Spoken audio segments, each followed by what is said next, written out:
Hello class, welcome to online classes.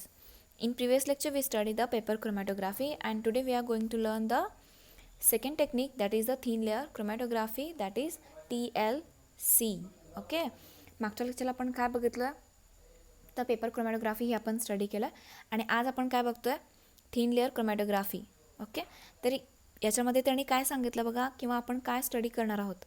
First point, it is modified form of a adsorption chromatography. ही जी technique आहे म्हणजेच TLC ही काय आहे, ॲडसॉर्प्शन क्रोमॅटोग्राफीची मॉडिफाईड टेक्निक आहे. म्हणजे ॲडसॉर्प्शन क्रोमॅटोग्राफीमध्ये काही त्यांनी टेक्निक म्हणजे ॲडसॉर्प्शन क्रोमॅटोग्राफी ही जी टेक्निक आहे त्याच्यामध्ये काही मॉडिफिकेशन करून त्यांनी ही टेक्निक दिलेली आहे. आता याच्यामध्ये आपण परत बघणार आहोत ॲडसॉर्बंट्स, सॉल्वंट्स कोणते यूज करतो किंवा मेथोडॉलॉजी काय आहे. बघा त्यांनी काय सांगितलं, adsorbents for organic separation alumina, silica and florisil are use. Organic separation ज्यावेळी तुम्हाला ऑर्गॅनिक मिक्सचर दिले जातात त्यावेळी तुम्ही ॲल्युमिना, सिलिका किंवा फ्लोरिसील्स यांचा यूज करू शकता. म्हणजे ॲडसॉर्बंट्स तुम्ही कोणते यूज करू शकता, ॲल्युमिना, सिलिका किंवा फ्लोरिसील. सेकंड दिलं alumina is a highly active strongly adsorbing polar compound. आता मोस्टली ॲल्युमिनाचा यूज केला जातो, लक्षात ठेवा. तर काय सांगितलं, alumina is a highly active strongly adsorbing polar compound. त्याच्यानंतर थर्ड आहे, it is available in a neutral, base and acid washed forms. तर ॲल्युमिना हा जो आहे तो तीनही फॉर्ममध्ये भेटतो, ॲसिडिक, बेसिक आणि न्यूट्रल. त्याच्यानंतर basic and acidic alumina are good for the separating acids and bases. Acidic आणि बेसिक ॲल्युमिनाचा यूज कधी करतो आपण, ज्यावेळी तुम्हाला ॲसिड आणि बेसेसचं सेपरेशन करायचं आहे त्यावेळी तुम्ही ॲसिड किंवा बेसिक ॲल्युमिनाचा यूज करू शकता. त्याच्यानंतर आहे for compound sensitive to chemical reaction under acidic and basic conditions neutral alumina is use. ज्यावेळी तुम्हाला असे कंपाऊंड दिले जातात जे कंपाऊंड तुमच्या ॲसिड किंवा बेससोबत रिॲक्ट होतात त्यावेळी तुम्ही न्यूट्रल ॲल्युमिनाचा यूज करायचा आहे. म्हणजे बघा, एखादा मिक्सचर दिला आहे आणि त्यावेळी तुम्ही जर ॲसिडिक ॲल्युमिना किंवा बेसिक ॲल्युमिना यूज केलं तर असे काही कंपोनंट्स असतात जे ॲसिडिक किंवा बेसिक ॲल्युमिनासोबत रिॲक्ट होतात. मग त्यावेळी तुम्ही काय करायचं आहे, न्यूट्रल ॲल्युमिनाचा यूज करायचा आहे, जेणेकरून ते कंपाऊंड काय होणार नाही, न्यूट्रल ॲल्युमिनासोबत रिॲक्ट होणार नाहीत. लक्षात आलं. त्याच्यानंतर बघा सॉल्वंट सिस्टीम्स. आता आपण बघितलं सॉल्वंट सिस्टीम इथं आपण कोणती यूज करणार आहोत, a variety of solvents are use for developing TLC plates. इथं आपण कोणते सॉल्वंट्स यूज करणार आहोत, तर मोस्टली बघा हेक्झेन, क्लोरोफॉर्म किंवा कार्बन टेट्राक्लोराईड हे जे सॉल्वंट्स आहेत ते आपण सॉल्वंट सिस्टीम म्हणून यूज करतो. त्याच्यानंतर बघा आपण मेथडॉलॉजी बघणार आहोत. मेथडॉलॉजीमध्ये त्यांनी सांगितलं it involves 4 step as given below. आता आपण TLC म्हणजेच थिन लेअर क्रोमॅटोग्राफी ही जी आहे ती कशी रन होते किंवा कशी वर्क करते हे आपण बघणार आहोत. बघा फर्स्ट दिलं प्रिपरेशन ऑफ TLC प्लेट. आता तुम्हाला काय करायचे, TLC प्लेट तयार करायची आहे. म्हणजे आपण पेपर क्रोमॅटोग्राफीमध्ये काय करतो, वॉटमन 41 पेपर घेतो, बरोबर ना, त्यालाच आपण काय म्हणतो, प्लेट म्हणतो किंवा पेपर म्हणतो किंवा क्रोमॅटोग्राम असंही म्हणतो. तर आता बघा इथं त्यांनी काय सांगितलं, a slurry of a adsorbent and binder in water is a spread uniformly over a clean glass plate. The plates are allowed to dry and then incubate at 383 Kelvin for an hour. This activates the adsorbent particles. Okay, तुम्ही काय करायचे, एक clean glass plate घ्यायची आहे, त्याच्यावर तुम्हाला काय करायचे, एक युनिफॉर्म काय करायची आहे, एक लेअर फॉर्म करायची, युनिफॉर्म लेअर. म्हणजेच काय, त्याचा जो थिकनेस आहे तो काय पाहिजे, सेम पाहिजे. ॲट द एंडला जास्त आहे थिकनेस आणि टॉपला कशी आहे, कमी आहे, असं नको. कंप्लीट ग्लास प्लेटवर कशी पाहिजे ती लेअर, अगदी युनिफॉर्म पाहिजे. म्हणजे त्याची जी थिकनेस आहे ती काय पाहिजे, सेम पाहिजे. A slurry of adsorbent and binder in water. म्हणजे ॲल्युमिनाची पावडर घ्यायची आहे, वॉटरमध्ये काय करायचे, मिक्स करायचे आणि ती काय करायचे, त्या ग्लास प्लेटवरती तुम्ही काय युनिफॉर्मली स्प्रेड करायचे. स्प्रेड केल्यानंतर ती प्लेट तुम्ही काय करायचे, ड्राय करायचे, म्हणजेच इन्क्युबेट करायचे at 383 Kelvin for an hour. एका तासासाठी ती काय करायची, तुम्ही इन्क्युबेट करायचे. इन्क्युबेट केल्यानंतर काय होतं, हा जो ॲडसॉर्बंट आहे म्हणजेच ॲल्युमिना, त्याचे जे पार्टिकल आहेत ते काय होतात, ॲक्टिवेट होतात. म्हणून तुम्ही ही प्लेट काय करायचे, इन्क्युबेट करायचे. लक्षात आलं. त्याच्यानंतर सेकंड आहे सॅम्पल ॲप्लिकेशन. आता ही तुमची काय झाली, प्लेट तयार झाली. ओके, प्लेट तयार झाल्यानंतर त्याच्यावरती सॅम्पल अप्लाय कसा करायचा आहे तुम्हाला माहिती आहे. ज्यावेळी तुम्ही पेपर घेता त्यावेळी काय करता, बॉटमपासून 2 to 3 सेंटीमीटरला एक लाईन ड्रॉ करता, बरोबर. तसंच सेम या प्लेटवरती सुद्धा काय करायचं आहे, बॉटमपासून 2 to 3 सेंटीमीटरला एक लाईन ड्रॉ करायची आहे. लाईन ड्रॉ केल्यानंतर तुम्ही काय करणार आहात, ज्या मिक्सचरचं तुम्हाला सेपरेशन करायचं आहे त्याचे तुम्ही काय करायचे आहेत, स्पॉट घ्यायचे आहेत त्या लाईनवरती मिडलला. ओके, मग किती वेळा घ्यायचे आहेत, तर 2 to 3 टाइम्स घ्यायचे आहेत. आता फर्स्ट स्पॉट घेतल्यानंतर कशाने घेणार आहात, कॅपिलरीचा यूज करून घेणार आहात, बरोबर ना. फर्स्ट स्पॉट घेतल्यानंतर तो कम्प्लीट ड्राय करायचा आहे. मग पुन्हा सेकंड स्पॉट घ्यायचा आहे, नंतर तो ड्राय झाल्यानंतर थर्ड स्पॉट घ्यायचा आहे. लक्षात आलं ना. इच स्पॉट हा कम्प्लीट ड्राय झाल्यानंतर तुम्हाला सेकंड स्पॉट त्याच्यावरती काय करायचा आहे, अप्लाय करायचा आहे. लक्षात आलं ना. आणि एकाच ठिकाणी अप्लाय करायचे आहेत. लक्षात आलं. त्याच्यानंतर परत ही प्लेट काय करायची, तुम्ही ड्राय करायची आहे. लक्षात आलं का, सॅम्पल अप्लाय कसा करायचा आहे तो. त्याच्यानंतर बघा थर्ड स्टेप आहे डेव्हलपमेंट. आता डेव्हलपमेंटमध्ये त्यांनी काय सांगितलं, the TLC plate is placed a development chamber at an angle 45 degree. The solvents moves upward by capillary action. When the solvent front has ascended to the required height, the plate is taken out. The plate is dry in an oven. बघा आपण काय केलं, ही जी dry केलेली plate आहे ती काय करायची, तुम्ही चेंबरमध्ये पुट करायची आहे ॲट 45 डिग्रीने. आपण पेपर क्रोमॅटोग्राफीमध्ये बघितलं तिथं कोणताही अँगल सांगितलेला नाही आहे. ज्यावेळी तुम्ही काय करताय, पेपर वेसलमध्ये पुट करताय किंवा चेंबरमध्ये पुट करताय. पण TLCमध्ये त्यांनी काय सांगितलं, ज्यावेळी तुम्ही प्लेट कशामध्ये, चेंबरमध्ये किंवा वेसलमध्ये केप्ट करताय, ठेवताय, त्यावेळी त्यांनी काय दिलं, 45 डिग्रीने ती प्लेट काय करायची, तुम्ही केप्ट करायची म्हणजे ठेवायची आहे. ओके, ठेवल्यानंतर काय होणार आहे, तुमचा मोबाईल फेज हा रन व्हायला सुरुवात होणार आहे. ज्यावेळी मोबाईल फेजचं कम्प्लीट रनिंग होतं त्यावेळी तुम्ही ही प्लेट परत काय करायची आहे, त्याच्यामधून केप्ट आउट करायचे म्हणजे बाहेर काढायचे, टेकन आउट करायचे आणि काय करायचे आहे, कम्प्लीट ड्राय करायचे आहे. ड्राय केल्यानंतर पुन्हा आपलं शेवटचं काय करणार आहात, दिला लोकेशन ऑफ द सबस्टन्स. तुम्हाला काय बघायचं आता, तुम्ही कम्प्लीट ड्राय केल्यानंतर चेंबरमधून ज्यावेळी तुम्ही प्लेट रिमूव्ह करताय, बाहेर काढताय, त्यावेळी तुम्ही काय करणार आहात, स्पॉट ऑब्झर्व करणार. स्पॉट ऑब्झर्व केल्यानंतर RF व्हॅल्यू फाइंड आउट करणार. आता RF व्हॅल्यू फाइंड आउट करण्यासाठी स्पॉट ऑब्झर्व होणं हे इम्पॉर्टंट आहे. ओके, कलर स्पॉट ऑब्झर्व झाले तर इथं तुमची प्रोसिजर काय होते, कम्प्लीट होते. ओके, जर तुम्हाला इथं कलर स्पॉट ऑब्झर्व झाले नाहीत म्हणजे प्लेट तुमची तशीच आहे, कलरलेस आहे, तर तुम्ही काय करताय, स्प्रेइंग रिएजंटचा यूज करताय. ओके, तेच त्यांनी इथं सांगितलं आहे. The separated components of the mixture if coloured are directly visualized but the colorless components are detected either under UV light or by spraying the plate with a reagent to produce colour spot. Spraying रिएजंटचा तुम्ही use करायचा आहे. आता तुम्हाला माहिती आहे spraying reagent हे काय करतात, तर कंपोनंटसोबत रिॲक्ट होतात आणि कलर्ड ऑब्झर्व होतो. लक्षात आलं.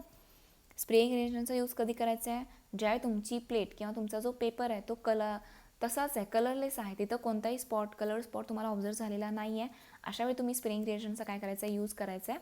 स्प्रेइंग रिएजंट हे काय होतात, कंपोनंटसोबत रिॲक्ट होतात आणि तिथं काय होतो, कलर्ड स्पॉट पाहायला मिळतो. ही झाली कंप्लीट मेथडॉलॉजी. काय, first preparation of TLC plate. लक्षात आलं असेल. ग्लास प्लेट घ्यायची आहे, ग्लास प्लेटवरती काय करायचे, एक थिन लेअर फॉर्म करायची आहे. कशापासून तयार केलं आपण, ॲल्युमिनाची थिन लेअर. लक्षात आलं ना. ॲल्युमिनाची काय करायची, थिन लेअर. ॲल्युमिना वॉटरमध्ये डिझॉल्व नाही, मिक्स करायचं आहे. डिझॉल्व म्हणत नाही आहे मी, काय करायचे आहे, फक्त ॲल्युमिनाची पावडर ही मिक्स करायची वॉटरमध्ये आणि त्याची स्लरी काय करायची, तुम्ही एका क्लीन ग्लास प्लेटवरती घ्यायची आहे. लक्षात आलं. त्याची जी थिकनेस आहे ती 0.2 mm इतकी पाहिजे. ओके, त्याच्यापेक्षा जास्तही नको आणि त्याच्यापेक्षा कमी नको. अशी थिन लेअर तुम्ही काय करायचे, फॉर्म करायचे, ती इन्क्युबेट करायची. इन्क्युबेट केल्यानंतर तुम्ही काय करणार आहात, त्याच्यावरती सॅम्पल ॲप्लिकेशन करणार आहात. सॅम्पल अप्लाय केल्यानंतर ती प्लेट तुम्ही काय करणार आहात, एका चेंबरमध्ये पुट करणार आहात ॲट 45 डिग्रीला. केल्यानंतर मोबाईल फेजचं कम्प्लीट रनिंग ज्यावेळी होतं त्यानंतर ती प्लेट परत काय करायची, टेकन आउट करायची म्हणजे बाहेर काढायची. बाहेर काढल्यानंतर तुम्हाला जर कलर स्पॉट ऑब्झर्व झाले तर ही प्रोसिजर इथं काय होते, कम्प्लीट होते. जर प्लेट ही तशीच राहिली म्हणजे कलरलेस राहिली तर तुम्ही त्यावेळी काय करायचं आहे, स्प्रेइंग रिएजंटचा यूज करणार आहात. स्प्रेइंग रिएजंटचा यूज केल्यानंतर तुम्हाला काय होतात, कलर स्पॉट पाहायला मिळतात आणि त्याच्यानंतर तुम्ही काय करता, RF व्हॅल्यू ही फाइंड आउट करता. ओके, ही झाली कंप्लीट प्रोसिजर ऑफ TLC. ही आहे त्याची मेथडॉलॉजी. ओके, त्याच्यानंतर आपण काय बघणार होतो बघा, ॲप्लिकेशन्स ऑफ TLC. फर्स्ट दिले, it is a valuable analytical tool for both qualitative and quantitative analysis of variety of components like amino acids, carbohydrates, lipids, alkaloids, vitamins and terpenes etcetera. आपण काय करतो, या टेक्निकचा यूज म्हणजे या टेक्निकचा use त्यांनी काय म्हटलं बघा, both the qualitative and quantitative analysis.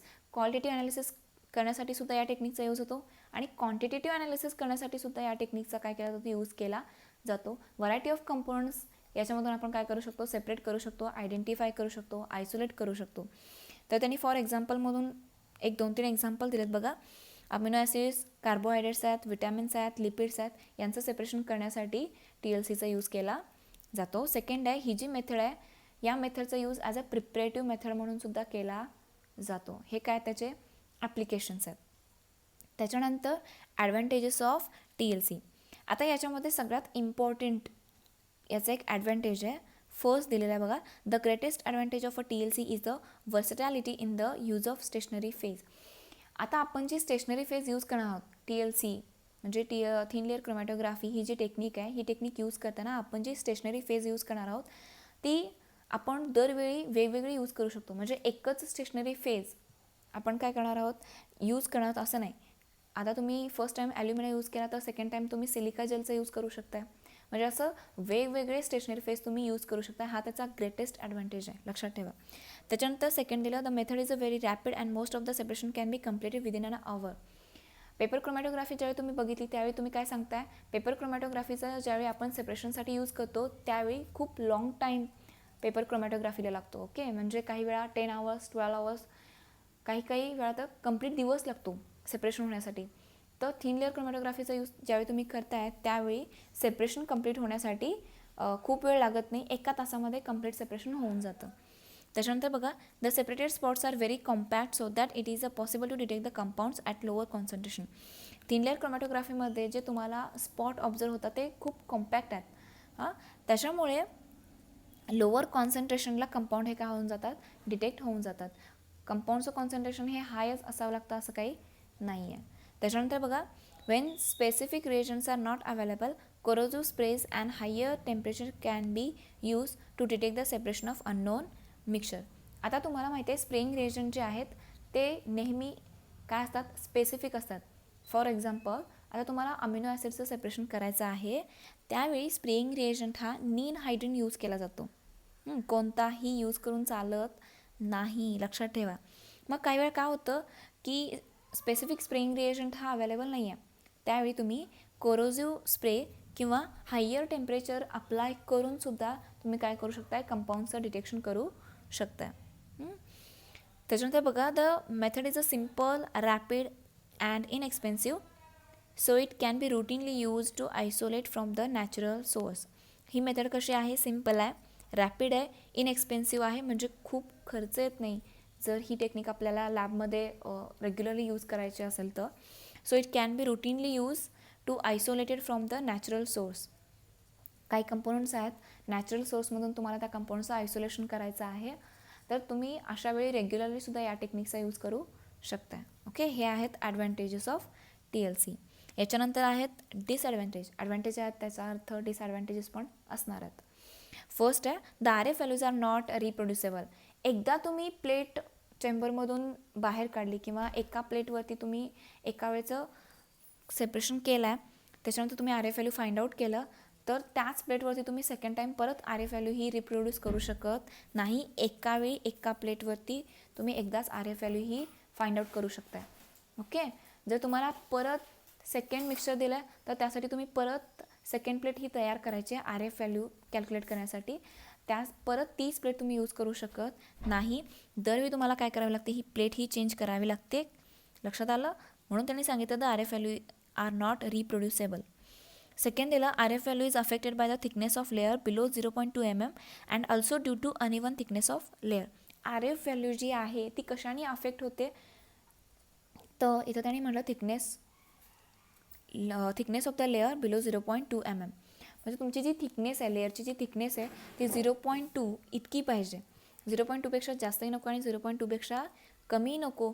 जर त्याचा थिकनेस जो आहे किंवा लेअर खूप थिन झाली आहे किंवा थिक झाली आहे तर त्यावेळी तुमची RF व्हॅल्यू जी आहे ती व्यवस्थित फाइंड आउट होत नाही, व्यवस्थित डिटरमाइन होत नाही. तर त्याच्यानंतर थर्ड आहे, the atmosphere of the chamber must be fully saturated with the vapours of solvent and this can be achieved by using as small chamber as possible. आता तुम्ही ज्यावेळी TLC प्लेट जी आहे, म्हणजे ग्लास प्लेट जी आहे, ती ज्यावेळी तुम्ही चेंबरमध्ये केप्ट करणार आहात, ठेवणार आहात, त्यावेळी त्या चेंबरमध्ये किंवा तो जो चेंबर आहे तो completely saturated with vapours of solvent म्हटलं. म्हणजे त्याच्यामध्ये जो सॉल्वंटचा म्हणजे सॅच्युरेटेड वेपर्स असणार आहेत, सॉल्वंटचे जे सॅच्युरेटेड वेपर्स असणार ते कम्प्लिटली पाहिजे. म्हणजे तो चेंबर कम्प्लिटली फिल पाहिजे वेपर्सनी. जर समजा कम्प्लीट वेपर्सनी फिल नाही आहे तर त्यावेळी RF व्हॅल्यू जे आहे किंवा मोबाईल फेसचं रनिंग होण्यासाठी प्रॉब्लेम होतो. त्यामुळं तुमचा जो चेंबर आहे तो कसा पाहिजे, त्याने काय सांगितलं, fully saturated with the vapours of solvent. सॉल्वंटच्या वेपरनी तो कसा पाहिजे, कम्प्लीट पाहिजे, त्याच्यामध्ये कम्प्लीट वेपर्स प्रेझेंट पाहिजेत. जर नसेल तर काय होतं, मोबाईल फेसचं रनिंग व्यवस्थित होत नाही आणि RF व्हॅल्यूसुद्धा व्यवस्थित डिटरमाइन होत नाही. आणि हे कधी होतं, ज्यावेळी तुम्ही चेंबर हा लहान यूज करणार आहात. यासाठी मोठा चेंबर तुम्ही यूज करायचा नाही आहे, कारण तुम्हाला वेपर्स हे कसे पाहिजे, सॉल्वंटचे जे वेपर आहेत ते कम्प्लिटली फुल फील केलेले पाहिजेत. त्यामुळं तुम्ही जो चेंबर यूज करणार आहात तो लहान चेंबर यूज करायचा आहे. लक्षात आलं. हे आहेत डिसॲडव्हान्टेजेस. बघा आज आपण काय काय बघितलं. TLC ही टेक्निक आपण यूज केली आहे. ही टेक्निक आहे ॲडसॉर्प्शन क्रोमॅटोग्राफीची मॉडिफाईड टेक्निक आहे. त्याच्यानंतर आपण ॲडसॉर्बंट्स बघितलं. ॲल्युमिना हा कॉमनली यूज केला जाणारा ॲडसॉर्बंट आहे. त्याच्यानंतर सॉल्वंट सिस्टीम आपण पाहिली. त्याच्यानंतर मेथडॉलॉजी बघितली आहे. मेथडॉलॉजीमध्ये 4 स्टेप कॅरी केल्या जातात. फर्स्ट आहे प्रिपरेशन, त्याच्यानंतर आहे सॅम्पल ॲप्लिकेशन, थर्ड आहे डेव्हलपमेंट आणि फोर्थ आहे लोकेशन ऑफ द सबस्टन्स. याच्यानंतर आपण बघितलं ॲप्लिकेशन्स आणि त्याच्यानंतर ॲडव्हान्टेजेस आणि डिसॲडव्हान्टेजेस. ओके, पुढच्या लेक्चरला आपण बघणार आहोत ॲडसॉर्प्शन, कॉलम क्रोमॅटोग्राफी आणि त्याच्यानंतर गॅस क्रोमॅटोग्राफी. या आता 2 टेक्निक राहिलेल्या आहेत. ओके, पुढच्या वेळी आपण बघणार आहोत. थँक्यू.